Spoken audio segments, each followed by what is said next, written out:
할렐루야. 우리 주님을 사랑하시면 아멘 하시겠습니다. 예수님은 어제나 오늘의 영원토록 동일하시고 변함없이 우리 가운데 함께 하시는 것을 믿습니다. 여러분 하루 종일 아마 TV에 귀를 기울이시고 또 눈을 떼지 못하셨을 거라고 생각하는데 우리나라에 참 큰 상황이 하나 이루어졌습니다.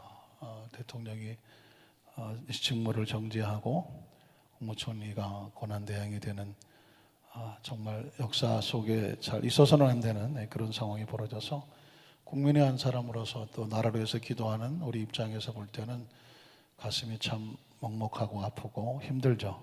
잘잘못을 떠나서 이런 상황 자체가 참 힘들고 어려운 상황입니다. 하나님께서는 사람을 통해서 일하시고 역사하시는데 과연 우리나라가 어떻게 갈 것인가, 여러 가지 얘기가 나올 수 있겠지만 우리는 희망을 어디에 둡니까? 하나님께 두는 것입니다. 대통령의 업무가 직무가 정직이 됐다고 할지라도 또 하나님께서 또 세워주신 분이 있지 않습니까? 국무총리가 대통령 권한대행하는데 황교안 국무총리의 권한대행이 아주 신실한 크리스찬이라고 합니다. 교회 장로님이라는 직분도 제가 들었고 늘 새벽에 일어나서 성경을 읽고 기도하고 하루를 시작하고 아주 철저하게 하나님 중심적으로 아주 삶을 살아가는 모범적이고 아주 신뢰할 만한 경건한 크리스찬이 어려운 직분을 맡았으니까 어떻게 해야 될까요? 여야 보수 진보를 떠나서 이 어려운 대한민국이라는 호를 잘 끌어갈 수 있도록 우리가 이때까지도 기도했지만 더 간절하고 절박하게 기도해야 되리라고 믿습니다. 그리고 우리 대한민국을 끌고 가시는 하나님에 대한 우린 절대 신뢰, 절대 믿음, 절대 감사도 놓치지 말아야 되겠죠. 여러분 기억하십니까? 이스라엘 백성이 앞에는 홍해수를 만나고 뒤에는 바로의 군대가 쫓아올 때에 정말 어떻게 할 수가 없었습니다. 리더자인 모세조차도 정말 어쩔 줄 몰라 당황했습니다. 그때 하나님께서 하셨던 말씀 기억하십니까? 왜 여기서 두려워하느냐? 왜 여기서 울고 불고 절망하느냐? 너희는 가만히 있어서 하나님께서 너희를 위해서 행하시는 그 구원을 보라. 위기는 곧 하나님의 역사를 경험할 수 있는 놀라운 축복의 기회가 될 줄로 믿습니다. 하나님께서 대한민국에 우리 엄청난 위기처럼 보이지만 아하, 또 이렇게 하시는구나. 하나님의 놀라운 기적과 은혜를 체험하는 기회가 되리라고 확신합니다. 여러분 이 찬양을 기억하십니까? 그 말씀의 배경이 되는 그런 찬양인데 하나님은 우리의 피난처가 되시고 환난 중에 우리의 힘과 도움이시라. 너희는 가만히 있어서 주가 하나님 될지어다. 혹시라도 개인의 삶 가운데 예상치 못한 어려운 일을 당하신 분도 있을 수 있습니다. 정말 이 자리에 내가 나올 수 있을까?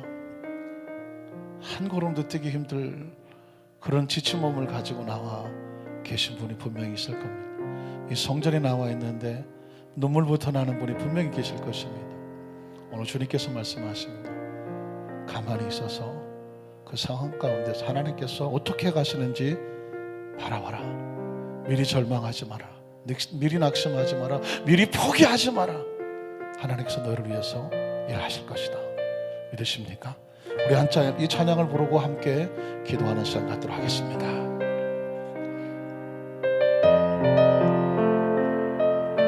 하나님은 우리의 피난처가 되시고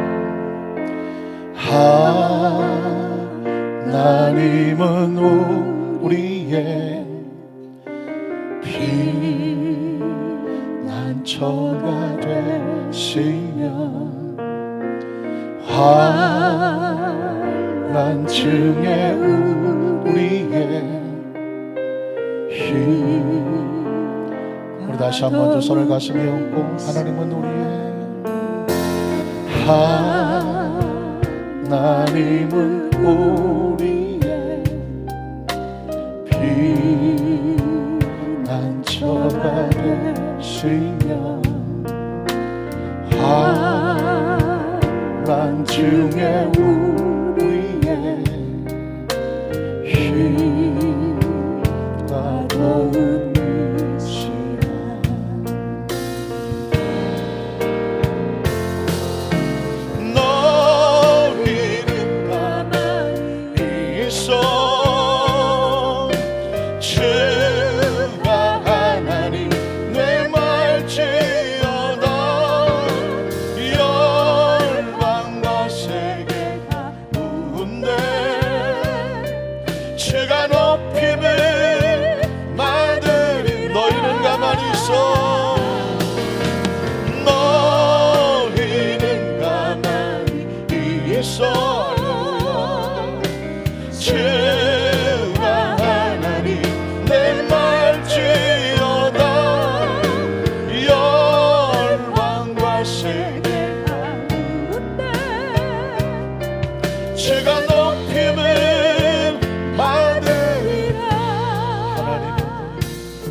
피난처가 되시며 환난 중에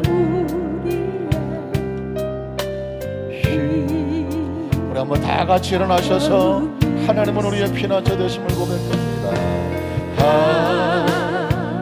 하나님은 우리의 피난처가 되시며 환난 중에 우리의 힘과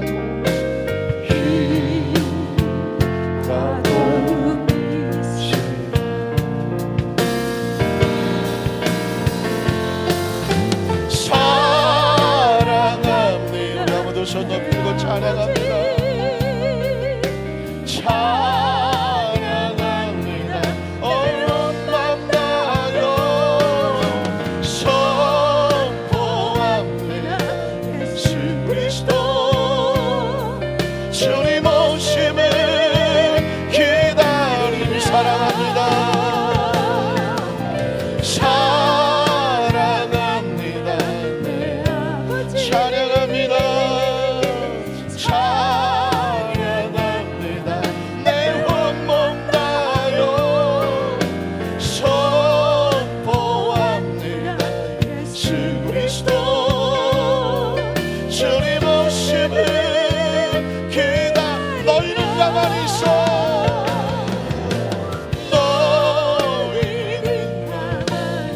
하나님 내 말지어다. 주가 하나님 내 말지 열방과 세계 가운데 주가 높임을 받으리라. 주가 높임을 받으 사랑합니다. 내 아버지 사랑합니다. 전심으로 찬양합니다. 찬양합니다. 내 맘 다하여 선포합니다. 예수 그리스도 주님 오심을 기다리며. 잠시 묵상으로 기도합니다. 홍해수를 만나고 바라 군대가 쳐들어오면 앞뒤가 막혔는데 두려워하는 것이 당연하지 않습니까? 절망하는 것이 당연하지 않습니까? 기가 막힐 문제를 만났는데 오도 가도 못하게 생겼는데 울어야 절망 아니겠습니까? 한숨 쉬어야 당연하지 않겠습니까? 하나님께서 말씀하십니다. 왜 두려워하느냐?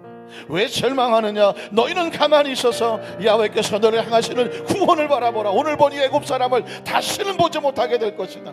하나님께서 이미 예비하고 있는 것이 있습니다. 길이 있다는 것이죠. 방법이 있다는 것입니다. 하나님의 계획이 있는 것입니다. 오늘 이 밤에 나와서 처절하게 통곡하며 눈물이 는 가슴 아픈 사정과 아픔과 문제가 있습니까? 오늘 주께서 말씀합니다. 나한테 방법이 있다. 나한테 길이 있다. 다른 생각이 있다. 절망하지 말고 절대 신뢰로 하나님 바라보라.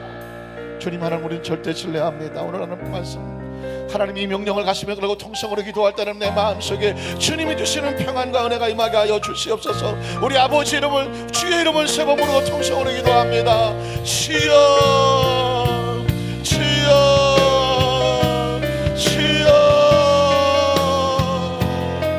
누구든지 주의 이름을 부르는 자는 구원을 얻게 될 것이다. 나는 너에서 일을 위해서 일을 행하는 야훼가 아니냐. 그것을 지어서 계획하는 야훼가 아니냐. 그것을 성취하는 야훼가 아니냐. 내가 내게 명령하노니 너는 내게 부르짖어라. 그 입술로 절망하지 말고 그 입술로 날망하지 말고 그 입술로 포기하지 말고 그 입술로 눈물을 흘리지 말고 서러워하지 말고 너는 내게 부르짖어라. 내가 내 기도를 듣고 내가 내게 응답을 하겠고 내가 내 눈물을 보고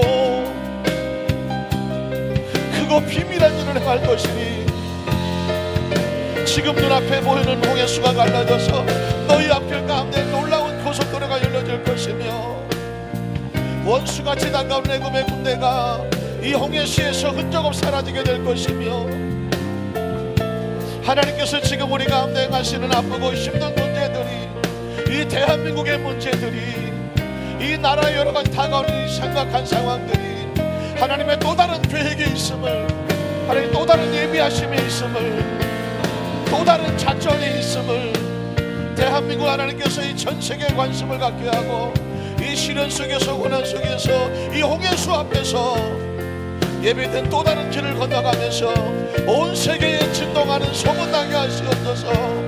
야훼께서 저들과 함께 하시더라. 대한민국은 하나님이 함께 하시는 나라더라. 사람이 아니라 하나님이 움직이는 나라더라. 사람이 아니라 하나님이 보호하시는 나라더라. 대한민국은 기도하는 나라더라. 대한민국에는 수없이 많은 교회가 주의 종들이 성도들의 눈물로 기도하더라. 기도하는 백성이더라. 그 위기와 어려움을 기도로 해결하더라.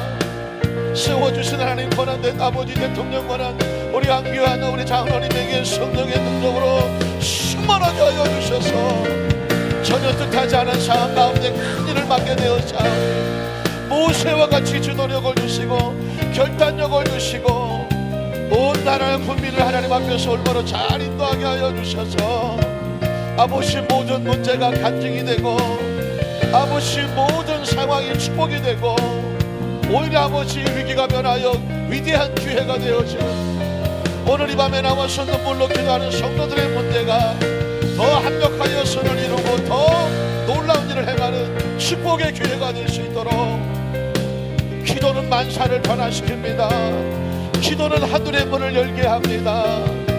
기도는 하나님의 마음을 움직입니다. 주여 우리 하나님의 음성에 귀를 기울입니다. 주님의 음성은 두려워하지 말고 하나님이 하나님 됨을 알라고 말씀하고 있사오니 그 음성을 찬양합니다. 너희는 가만히 있어. 주가 하나님 됨 알지어다. 주가 하나님 됨 알지어다. 열방과 세계가 모은데 주가 높임을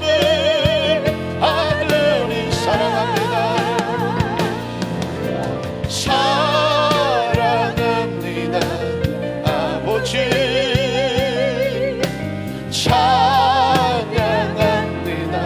내 혼만 다하여 선포합니다. 예수 그리스도 주님 오심을 기다리며 전능하신 하나님의 하나님 되심을 우리는 믿습니다. 그 하나님께서 우리 아버지가 되시는 것을 믿습니다.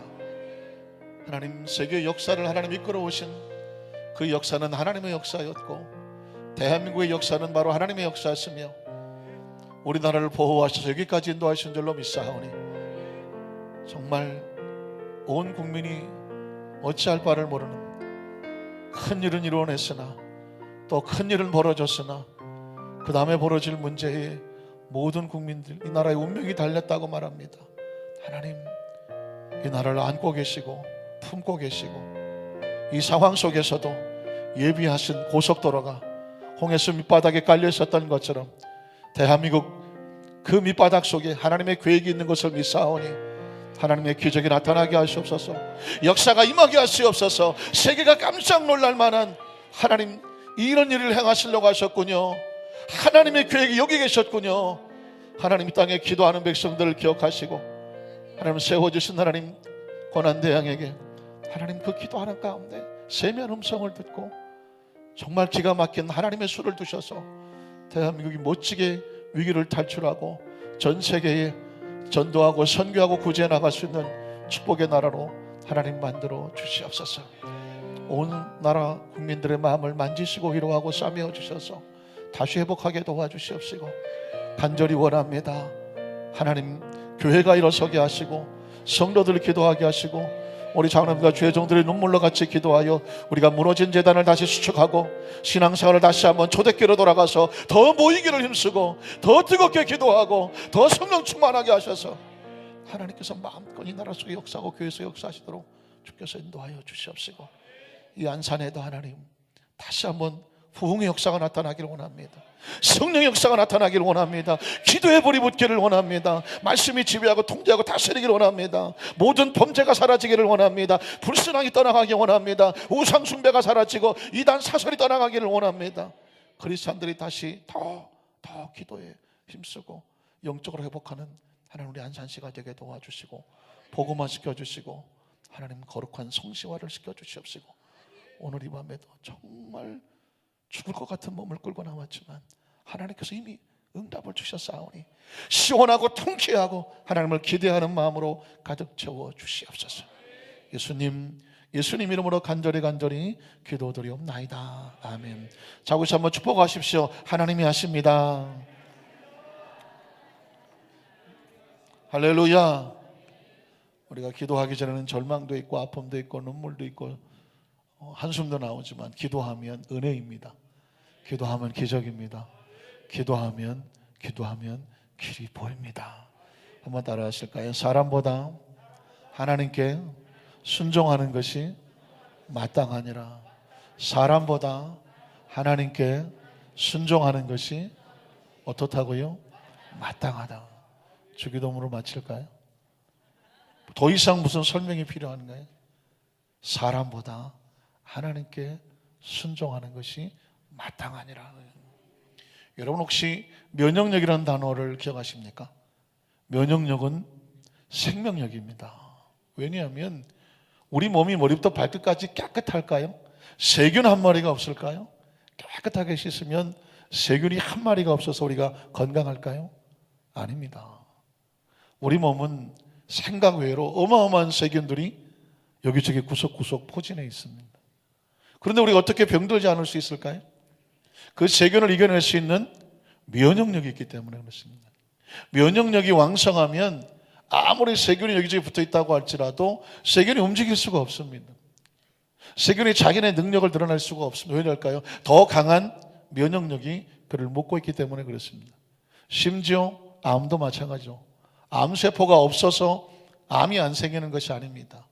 아시겠지만 우리 온몸에 여기저기 암세포들이 작은 것들이 수도 없이 많이 있다는 것이죠. 암이 안 걸리는 이유는 뭘까요? 면역력이 잡고 있기 때문에 그렇습니다. 암세포들은 어떻게든지 몸에 암을 일으키려고 힘을 쓰겠죠. 그런데 힘을 못 씁니다. 왜 그럴까요? 면역력이 묶고 있기 때문에. 그래서 면역력은 생명력입니다. 요즘 아이들이 아토피 때문에, 요즘은 성인들도 아토피 때문에 참 고통을 많이 겪습니다. 아토피 정말 끔찍합니다. 뭐가 문제일까요? 면역력의 체계에 문제가 왔기 때문에 그렇습니다. 면역력의 체계가 무너지면 그 피부가 자신의 어떤 생각과 의도와 상관이 없이 뭐 가려움증이 일어나면 밤에 잠을 못 잡니다. 그 아토피를 잡으려면 면역 체계를 올바로 세워야 되는 것이거든요. 그러니까 면역력이라고 하는 것은 생명력입니다. 우리 몸을 건강하게 하기 위해서는 이 면역력이 강해져야 되는 것이죠. 그래서 뭐 잘 먹어야 된다는, 많이 먹는다는 것이 아니라, 맛있는 것, 고기 먹어야 된다는 것이 아니라 적절한 영양이 육체에 들어와야 몸이 면역력이 왕성해지죠. 적당한 수면, 그렇죠? 적당한 수분, 물, 적당한 운동, 그리고 마음도 중요하죠. 요즘은 굉장한 이 마음이 몸에 영향을 미친다는 것 때문에 모든 심리학적으로 다 접근합니다. 스포츠도 그렇고 모든 공부도 마찬가지고 어떤 일이든 전부 다 마음에서부터 육체와 관련된 것을 같기 때문에 마음이 편안하지 않고는 절대로 몸이 건강할 수가 없습니다. 마음을 또 지켜야 되죠. 이 마음은 또 어떻게 지킵니까? 인디안에서 내려오는 전설 하나를 여러분 기억하시죠? 인디안 할아버지들이 그 손주들을 놓고 가르친다는 것. 너의 마음속에는 항상 두 마리 늑대가 싸우고 있다. 한 마리는 하얀 늑대고 한 마리는 까만 늑대다. 그러면 10층 팔고 꼬마들은 묻습니다. 그러면 할아버지 어떤 늑대가 이길까요? 묻죠. 귀여웠나요? 별로. 묻게 되겠죠. 그러면 할아버지가 뭐라면 하얀 늑대가 이겨, 까만 늑대가 이겨, 이렇게 말할 줄 알았는데 그렇게 말 안 하죠.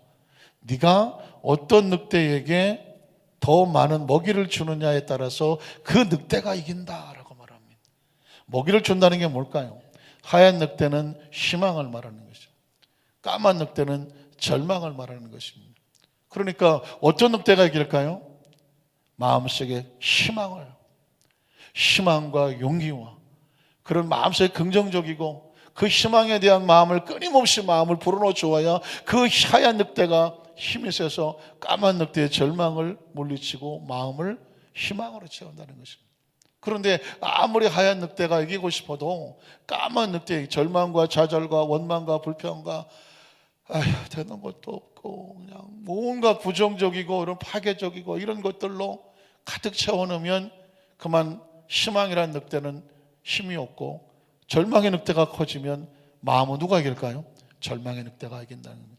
굉장히 지혜로운 이야기들입니다. 마음은 뭐냐?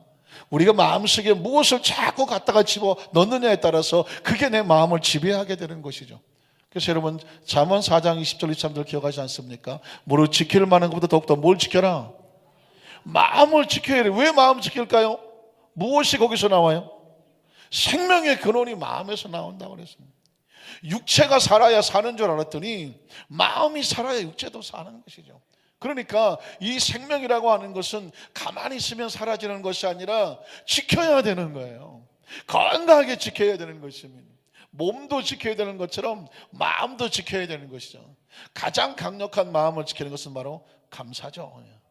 감사를 하면 온몸에 엔돌핀이 돌고 힘이 생기고 면역력이 왕성해집니다. 감사하는 사람은 절대로 아무도 절망시키지 못합니다. 가장 처절한 절망 가운데 있는 사람이 가장 최고의 절망, 희망과 감사를 붙잡고 있으면 그 절망은 그 감사 붙잡아서 못 이기거든요. 그런데 여러분 영적인 생활도 마찬가지입니다. 우리가 신앙생활을 하면서 믿음으로 전진해 나갈 때에 아무런 저항을 받지 않지 않아요. 반드시 생명이 가면 그것을 가로막으려고 하는 세균이 있는 것처럼 희망 앞에 절망이 가로막는 것처럼 복음을 전하려고 하나님 나라가 밀고 나가면 저항하는 세력이 있어요. 우리가 신앙생활 좀 더 열심히 하려고 하면 저항하는 세력이 있어요. 철회 예배를 좀 나오려고 하면 저항하는 세력이 있어요. 뭔가 봉사를 하고 헌신을 하려고 하면 저항하는 세력이 있어요. 여러분이 지금 철회 예배를 나오셨다는 얘기는 그 저항을 이기고 나왔다는 것입니다. 중도에 오다가 아마 집에서 나오다가 포기한 분도 계실지 몰라요. 버스 타고 차 타고 오다 혹시 걸어오다 중간에 전화 받고 또 뒤로 돌아가신 분이 계실지도 몰라요. 왜 그럴까요? 여기까지 오는 게 결코 쉽지 않아요. 수도 없이 저항을 받고 올라서는 것입니다.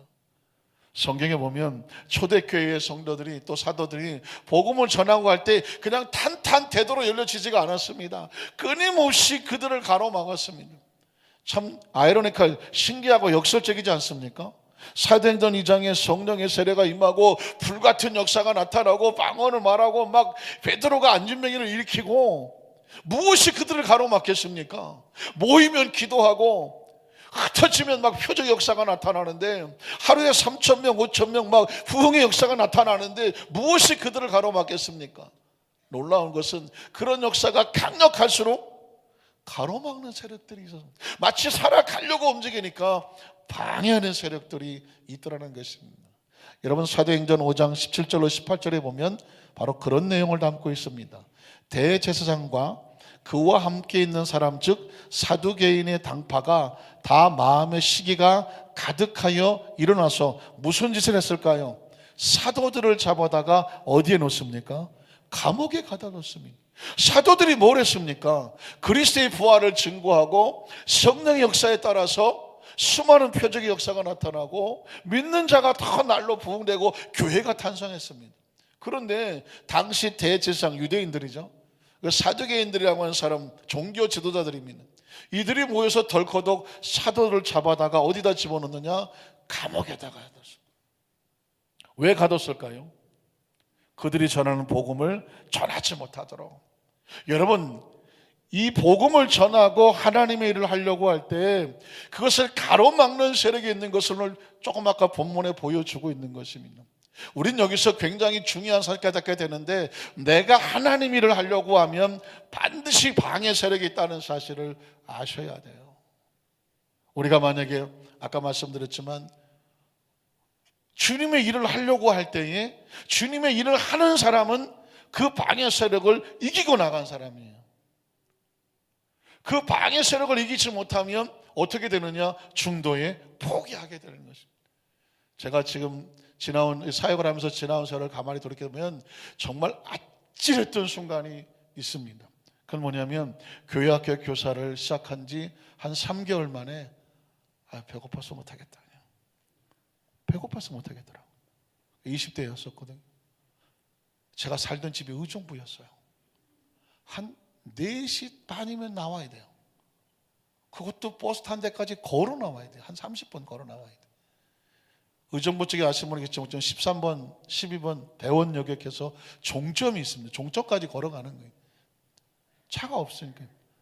그리고 거기서 버스를 타면 종로 5가까지 종점입니다. 또 종로 5가까지 나와서 거기서 3번 정릉역인가 있나요? 뭐 기억력도 좋구만요. 3번을 타고 여의도까지 나와요. 한 2시간 걸리겠죠. 그 한 8시 전에 도착해야 돼요. 아침에 기도회를 합니다. 교사 기도회 끝나고 나서 9시부터 학생들 예배를 드립니다. 끝나고 나면 공과 다 끝나고 나면 11시 됩니다. 11시 3부 예배를 드립니다. 끝나면 12시 반입니다. 밥을 먹으러 이제 교사들 모여야 되죠. 30분 안에 먹어야 1시부터 반성 기도를 또 합니다. 교사들이 뭐 이렇게 죄를 많이 지었는데 맨날 반성 기도를 하더라고요. 1시에 반성 기도하고 3시에 반성 기도를 또 합니다. 왜냐하면 1시에는 3학년 반성 기도에 3시에는 1, 2, 3학년 다 같이 모이는 중등부로 제가 가르쳤었는데, 그러니까 밤에 새벽에 4시 반 뭐 이렇게 나와갖고 집에 가면 5, 6시쯤 됩니다. 근데 그 와중에 뭘 먹겠습니까? 도시락을 줍니다. 그 당시 모르니까 단가 300원짜리 도시락을 주는 건데, 우리 같은 20대 이 장정이 나무젓가락 2번 딱 찍으면 끝입니다. 툭 찍어서 이면 다 끝입니다. 그 다음에 얼마나 배가 고픈지. 세상에 제일 치사한 게 뭔지 아시죠? 남이 뭐 먹는 거 쳐다보는 겁니다. 그런데 조를 정해줘갖고 선생님 교사 4시 한 조예요. 공교롭게도 제가 맡은 조에는 3분이 다 여자분이었어요. 한 분은 연세가 한 50 되신 분이고, 2분은 40, 제가 20대 때인데 40대 골드미스, 그리고 한 분은 슈퍼 골드미스, 내일 모델 50. 이런 분들이 앉아서 이제 시작을 하는데, 이분들은 그냥 깨작깨작 드십니다. 나는 2조각이면 끝납니다. 안 볼래? 안 볼 수가 없어. 왜 이렇게 배가 고파? 제가 3개월 하다가 내가 교사를 못하겠다. 왜? 배고파서 못하겠더라고. 그래서 봉사가 이게 아무나 하는 것이 아니구나. 이거 춥고 배고프구나. 이러면서 제가 다음 주부터 안 나오려고 며칠 전부터 반성을 안 하고 도망갔습니다. 밥만 먹고 도망가서 너무 배고파서. 그래서 이제 다음 주부터 내가 안 나오려고 그랬는데, 갑자기 이번 주에 광고를 하는데 다음 주에 떡소로, 저 유명한 떡소로 교사 야유회를 간다고 그러는. 그래서 또 그 교사 야유회 간다는 말에, 그러면 야유회는 가고 그만두자. 그 야유회를 따라갔다가 발군에 제가 리더십을 발휘해갖고는 그 팀의 리더가 됐더니, 그때 그 부장 장로님께서 뭐라고 말하냐면, 김유민 선생님께서 중학교 3학년 음악과장을 하시오. 그래요. 그 야유회 따라갔다가 잡혀갖고 음악과장을 하나 더 붙였어요. 근데 참 묘합니다. 그 사명을 맡으니까 더 기도하게 되고, 더 준비하게 되고, 도망가려고 마음먹었던 사람이 오히려 이게 한 반성기도에 30분씩 찬양을 인도하게 됐어요. 기억납니다. 처음에 찬양 인도할 때 얼마나 떨렸던지 막 입술이 여기서 다다다다다다 치더라고. 와, 난 눈이 떨리는 건 맞지만요, 이 찬양 인도를 앞에 나가서 인도를 하는데 이게 떨리는 건 처음이었습니다. 한 2주, 3주는 이게 떨리더라고. 얼마나 제가 긴장을 했는지. 그때 제가 깨달은 게 있습니다. 제가 그때 만약에 배가 고파서 도망갔으면 혹시 이 자리에 없었을지도 몰라. 배고픔에 못 이겨서. 그런데 사명을 맡고 나니까 아마 하나님께서는 그렇게 붙잡아 주신 것 같아요.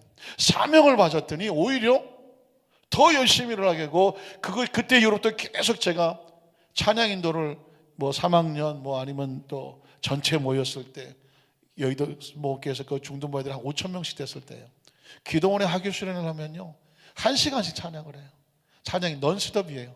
그래서 찬양 훈련을 제가 굉장히 많이 훈련을 받아서 제가 옛날 가락으로 지금 하고 있는 거죠. 지금 깨달아지는 게 있어요. 하나님께서 어떤 일을 맡기시려고 하셨을 때 혹시 배고픔조차도 나를 못하게 가로막더라고요. 그러니 하나님 일을 하려고 하는 사람을 가로막는 세력이 얼마나 많이 있겠습니까? 뚫고 나가야 그 다음 단계로 나갈 수 있습니다. 오늘 저와 여러분의 마음속에 우리가 기도한다면 기도를 방해하는 세력을 이기고 나온 거예요. 오늘 성가대를 한다면 성가대를 여기 자리 나오서기까지 여러분 쉽지 않아요. 방해하는 세력이 얼마나 많은지 몰라요. 잡아다가 옥에 가둔다니까. 옥에 가두는 게 뭘까요? 아무것도 못하고 집에 있게 하는 거죠. 그런데 여기 나와 계시다고 하면 그걸 뚫고 나온 거예요. 반주는 쉬운가요? 찬양 리더는 쉬운가요? 예배 나와 앉아있는 게 쉬운가요? 아닙니다. 예배는 전쟁입니다. 예배는 전쟁입니다. 한번 따라 하실까요? 예배는 전쟁입니다. 봉사는 전쟁입니다. 전투에 싸워 이긴 사람이 이 자리에 나와 있는 것입니다. 믿으십니까?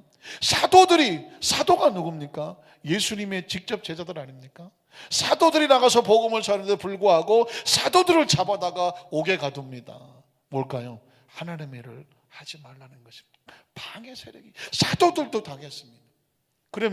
그럼 목사님 어떡합니까? 내가 하나님 일을 하고 싶고 기도하고 싶고 봉사하고 싶고 예배하고 싶었는데 이 가로막는 사력들을 이거 내가 어떻게 이깁니까? 걱정하지 마십시오. 그 복음을 가로막는 세력도 있지만 그 복음을 그 사역을 할 수 있도록 도와주고 밀어주는 세력이 있습니다. 그게 뭘까요? 성령님이십니다. 사도행전 5장 19절로 20절을 볼까요? 옥에 가뒀더니 주의 사자가 밤에 옥문을 열고 끌어내어 이르되 뭐라고 말합니까? 가서. 이 흑암의 세력들은 가로 잡아다가 옥에 가두고 하지 말라고 말하지만 성령께서는 끌어다가 가서 성전에 서서 이 생명의 말씀을 뭐해라? 다 백성에게 말하라, 전파하라는 것입니다. 성령은 일하게 하시고 악한 영은 우리를 주저앉게 하는 것입니다. 그러니까 어떤 이유를 대고 주저앉으면 성령 역사가 아니에요. 안타깝지만 그 어떤 역사 속에도 일어서서 나와서 가서 이 백성들에게 하나님의 생명의 말씀을 전하라. 가서 그 말씀을 들고 설게 되면 누구와 함께 하시는 것이냐? 성령님과 함께 하시는 것입니다. 오늘 저와 여러분이 생명이 살아 존재하는 이유는 뭘까요? 이 성령님과 함께 일하시도록 하나님께서 살려주시는 것입니다. 여러분 성경 본문에 보면 복음의 전파를 방해하는 세력들이 있었다고 말했는데 이유가 뭔지 한번 첫 번째로 살펴보겠습니다. 이들은 왜 사도들을 옥에 가두고 복음 전하는 것을 못하게 했을까? 28절에 보면 이렇게 기록합니다. 이르되 우리가 이 이름이 뭘까요? 예수 그리스도 이름입니다. 하나님의 복음 전파를 가로막는 세력들이 가장 싫어하고 무섭고 가장 방해하는 건 뭐냐면 예수 그리스도의 이름입니다. 그래서 그들은 예수 그리스도의 이름으로 사람을 가르치지 말라고 언금했어요. 엄하게 금했다는 것이죠. 그랬더니 어떻게 됐습니까? 너희 가르침을 예루살렘에 그냥 가득하게 만들었습니다. 그래서 이 사람의 피를 우리에게로 돌리고자 함이로다. 왜 예수 그리스도의 이름으로 전하지 못하게 했을까? 예수 그리스도의 이름이 생명입니다. 믿으십니까? 기억하셔야 돼요. 예수 그리스도의 이름은 생명입니다. 물론 요한복음 14장 6절에 내가 길이요 진리요 생명이니 그랬죠. 요한복음 11장 24절 기억하십니까? 난 부활이고 생명이다 그랬습니다. 예수님은 날마다 생명을 선포하시는 분이고요. 요한복음 1장 4절에 보면 그 안에 생명이 있었으니 그가 누굴까요?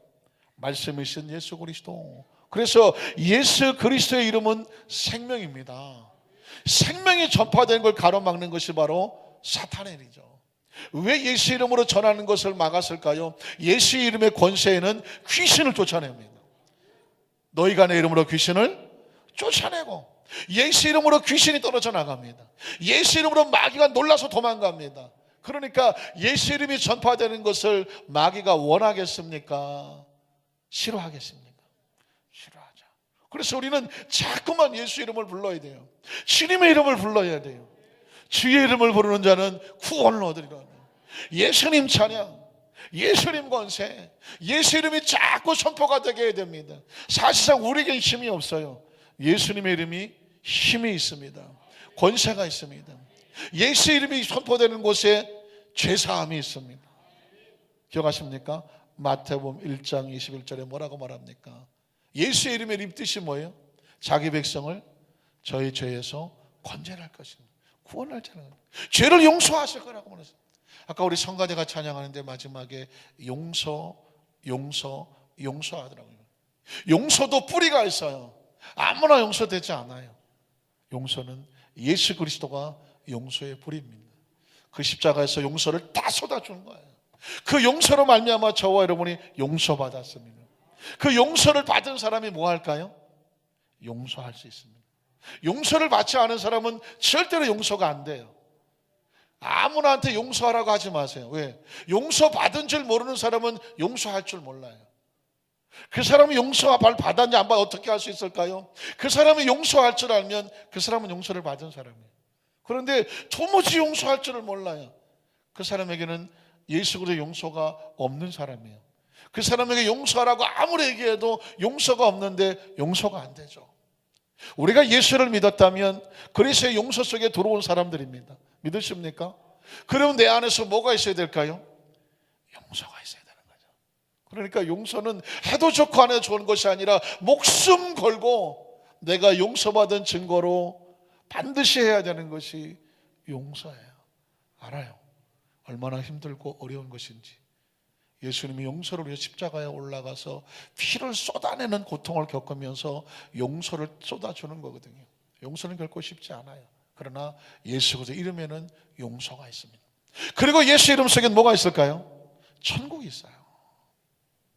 주여 우리가 어떻게 아버지께로 갑니까? 내가 길이요 진리요 생명이니 나로 말미암지 않고 아버지께로 올 자가 없다라고 말했습니다. 그래서 예수 이름이 전파된다면 천국이 전해지는 것이거든요.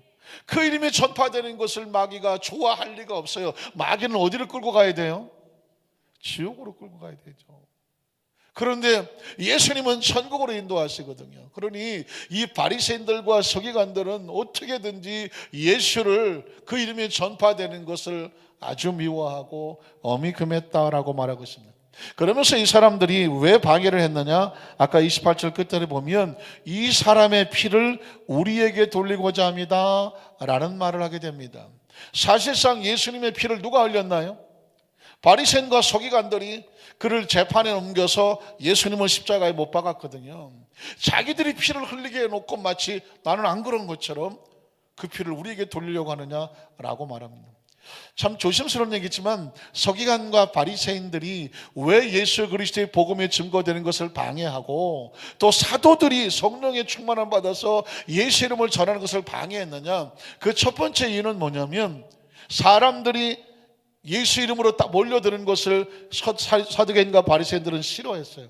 왜 싫어했냐면 이 사람들은 자기들이 종교 지도자들이라 자기들에게 따라와야 되는데 예수를 따라가니까 그걸 싫어했어요.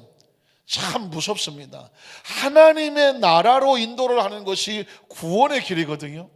그런데 바리새인과 서기관들은 하나님의 나라 길이 아니라 자기들의 가르침을 받으라고 자기들이 주인이 됐습니다. 오늘날도 마찬가지입니다. 이단은 다른 게 이단이 아닙니다. 하나님의 나라를 전해야 그것이 복음이고 그것 외에 사람이 어떤 명예를 가로채거나 사람이 구원자의 자리에 올라가면 그걸 이단이라고 말하는 것입니다.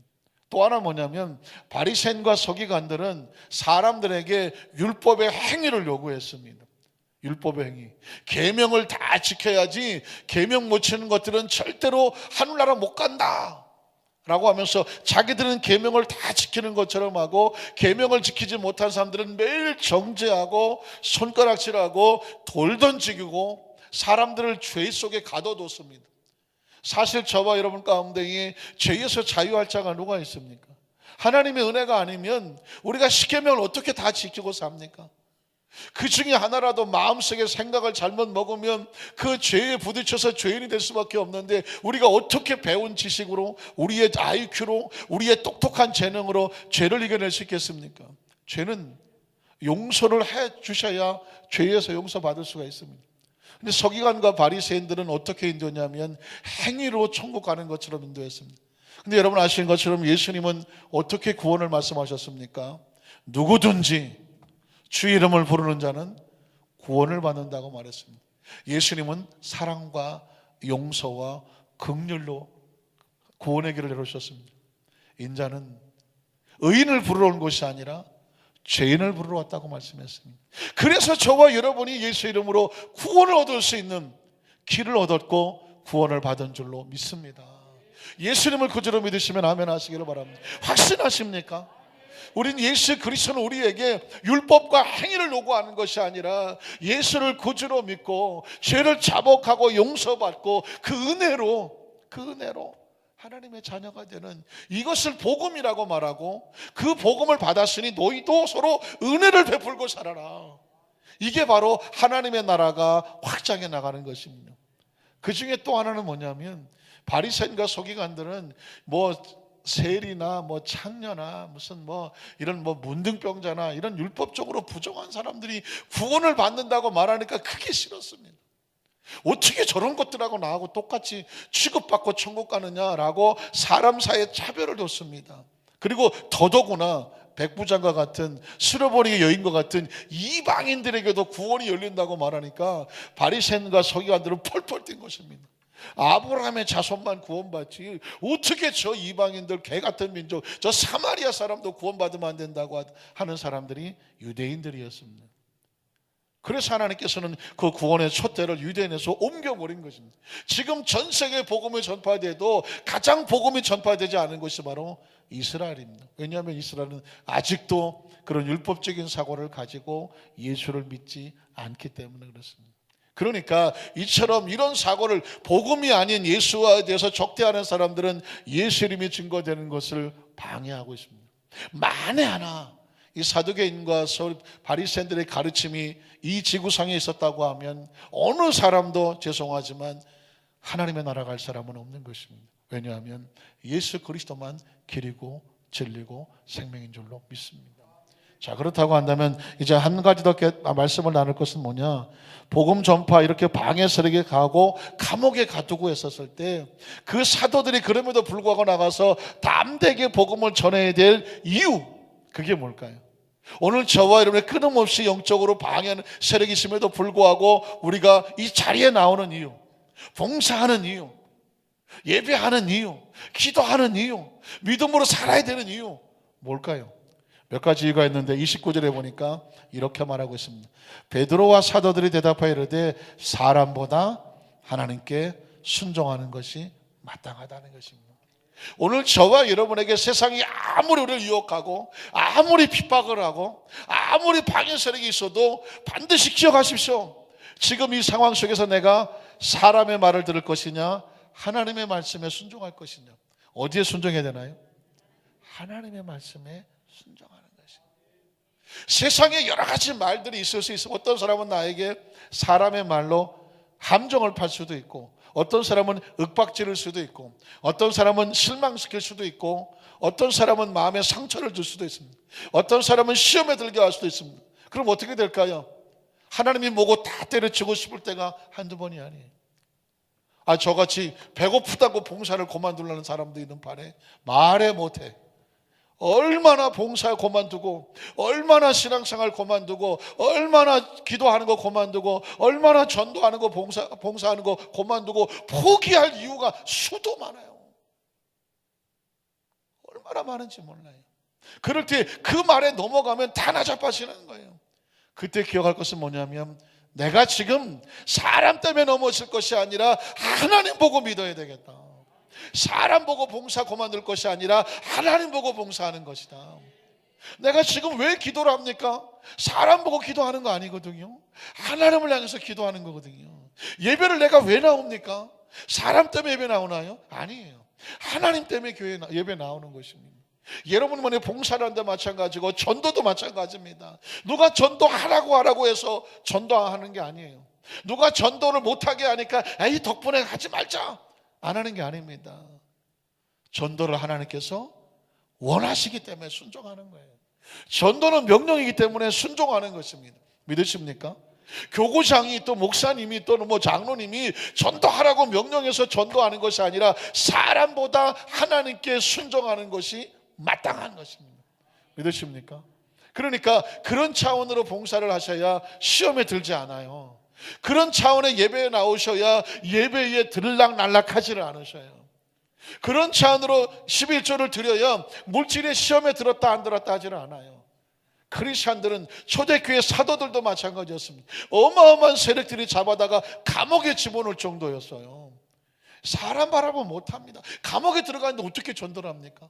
그런데 하나님의 성령께서 주의 사자를 그들을 끄집어내고 가서 생명의 말씀을 전해라. 이게 누구의 명령이다? 하나님의 명령이다. 하나님의 뜻이다. 특별히 우리 안산교회 성도들은 마음을 아주 강하게 붙잡아야 돼요. 담대하게 붙잡아야 돼요. 제가 보니까 우리 안산교회 성도들은 대부분 보니까 얼굴이 이뻐, 원판들이 좋으셔.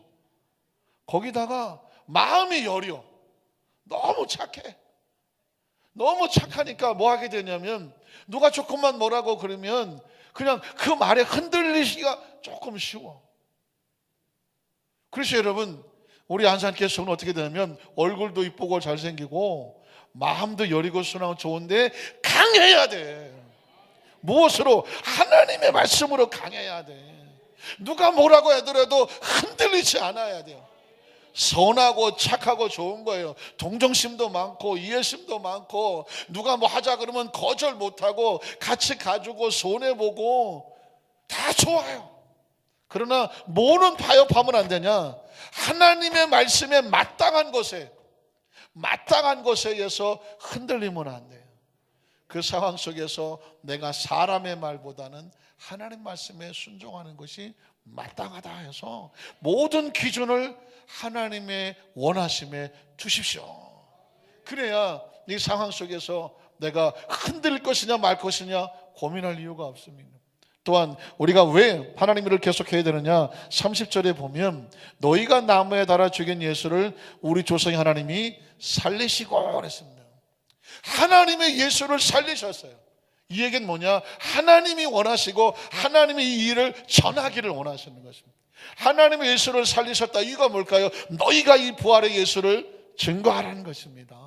지금 내게 맡기신 하나님의 사명과 직분과 이 전도와 복음 전파 모든 일들은 예수를 살리신 하나님께서 우리에게 맡겨주신 사명이에요. 믿으십니까? 또한 31절에 보면 왜 우리가 이 사명을 지고 나가야 될까? 이스라엘에게 회개함과 죄사함을 주시려고 그를 오른손으로 높이사 임금과 구주로 삼으셨느니라. 이스라엘 백성에게 회개함과 죄사함의 기회를 주시기를 원하시는 것입니다. 저와 여러분이 복음을 들고 나가서 전해야 그 사람이 회개하고 죄사함을 받고 천국 백성이 될 기회를 얻어요. 믿으십니까? 우리가 잠잠하면 그 사람에게 복음이 전해질 기회가 날아가는 것입니다. 사도들을 그냥 감옥에 두고 편하게 내버려 두지 못하시는 이유는 뭐냐면 그들이 나가서 이스라엘 백성들 알고 회개하고 제사를 받고 돌아올 수 있는 기회를 줘야 되는 거예요. 크리스천 백성들에게 하나님께서 때로 물질을 주시고 때로 건강을 주시고 때로 하나님께서 시간을 주시고 하나님께서 달란트를 주시고 은사를 주시고 나가서 전도하게 하고 하나님 일을 하게 하는 이유가 뭔지 아세요? 하나님께서 우리를 통해서 건져내야 될 사람이 있으시기 때문에 그래요. 나 은사 많이 받았어. 나 체험 많이 했어. 나 축복 많이 받았어. 그걸로 멈추지 말란 말입니다. 감옥에 갇혀 있지 말란 말입니다. 가서 그가 받은 체험, 그가 받은 은혜, 그가 받은 달란트 가지고 나가서 생명 살리라는 것입니다. 사도들에게 성령 준 이유가 뭘까요? 베드로가 병자 고치는 이유가 뭘까요? 왜 그들 표적과 역사 나타난 이유가 뭘까요? 하나님은 이스라엘 백성들이 회개하고 죄사함을 받고 구원받는 기회를 얻게 해야 되는데, 그 기회를 누가 주느냐? 사도들이, 초대교회 성도들이 나가서 복음을 전할 때 그들에게 하나님의 나라가 임하게 되는 줄로 믿습니다. 저와 여러분을 지금 살려주신 이유가 뭔지 아십니까? 그건 하나님 일 하라고 살려주신 거예요. 근데 성가되면 아멘, 상당히 힘없는 아멘을 하셨습니다. 기억하세요. 사람의 생명은요, 한순간인 거 아시잖아요. 한순간입니다.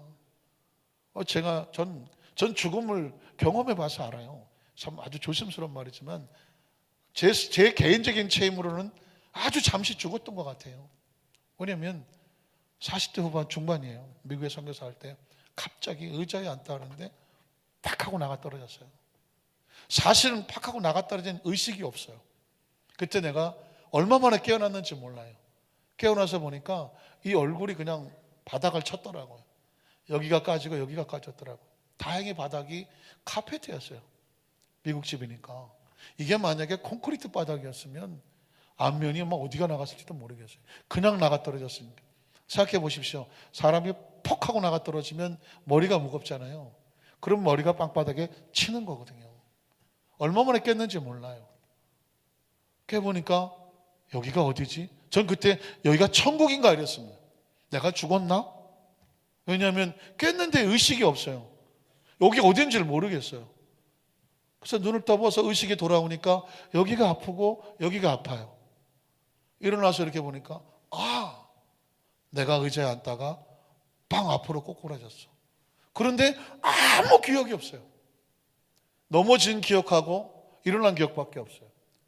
그때 이후로 제가 의식이 바뀌었어요. 어떻게 바뀌었느냐?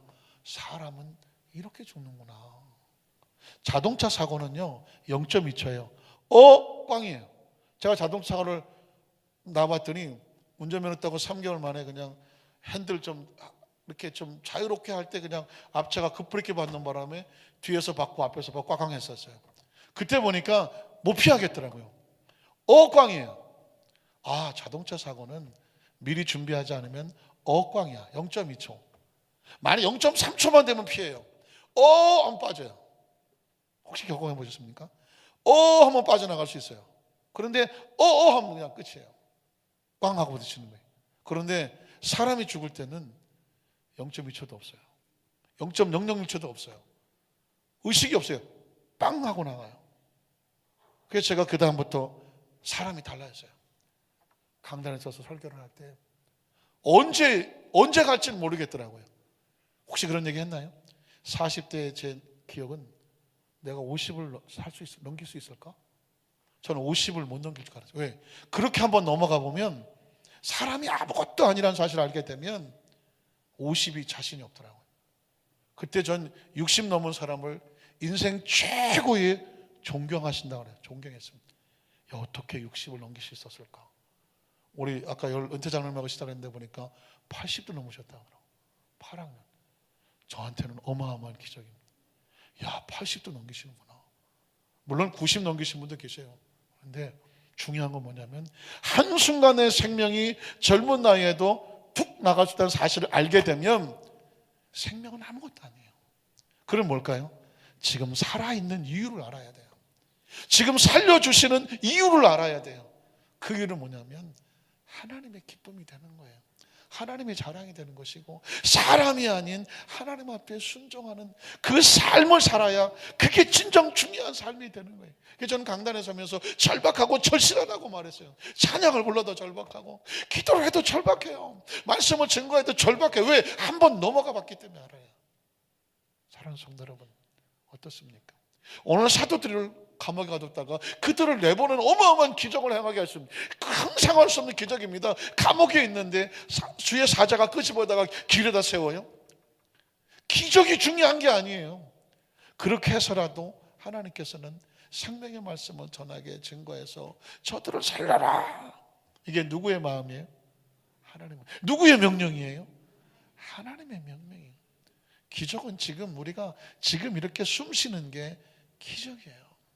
아주 조심스럽지만 난 아직 40대라서 아직도 난 한참 인생 절반밖에 안 살았어. 난 120은 살 거야. 어린 반포너치도 없는 소리입니다. 왜냐하면 그냥 사는 게 기적이에요. 무슨 하늘에 해가 그게 다 필요 없어요. 그냥 내가 지금 살아있는 게 기적이에요. 믿으십니까? 그게 은혜야. 그게 감사고 그게 축복이에요. 그동안 뭐 해야 될 거예요? 살려주셨다면, 사도들을 오게 두지 않고 그 시몬에서 말씀을 전하게 하셨다면, 지금 우리를 오게 가두지 아니하고 생명을 살려셔서 전하게 하셨다면, 내가 살아있는 동안에 하나님 말씀에 순종하고 그 이스라엘 백성을 회개하고 죄사함 받게 하려고 생명 살리려고 사도들을 건져주는 것처럼 저와 여러분을 살려주신 거 뭐냐면, 너도 가서 생명 살려라. 믿으십니까? 여러분, 마지막 32절에 보면 이렇게 말하고 있습니다.